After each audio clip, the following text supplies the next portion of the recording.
former Donbas separatist commander Igor Strelkov, with reference to his own sources, reported the loss of numerous Russian soldiers in Syria.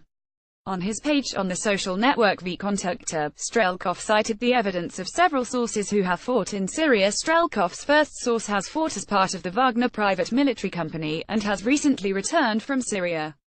According to him, in the last week 3 people in his platoon were killed and many were wounded, Strelkov states.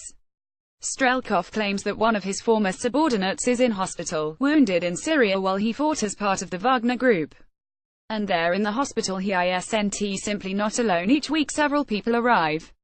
A particularly large number have arrived in the last 2, Strelkov explained. I know from a third source that according to estimates over the last 2 weeks, the loss of official soldiers is around 20, and the Wagner group has lost more than 3 times as many. And this is the minimum estimate, Strelkov claims.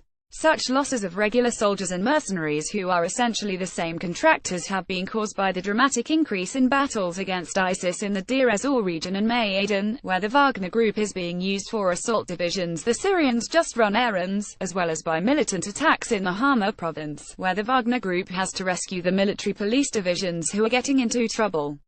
Losses are also being taken in ambushes on communications and in fights to unblock the city of al-Sukna, which is partially surrounded by militants, and in the region of the ISIS-captured city of al-Qurtian. Everywhere, apart from often instead of Syrians, Russian cannon fodder is being used. In the same land battles which our unrespectable president promised to avoid entirely at the start of the Syrian escapade, Strelkov continues. The Russian blogger El-Murad Anatoly Nezmian writes that such losses are unsurprising.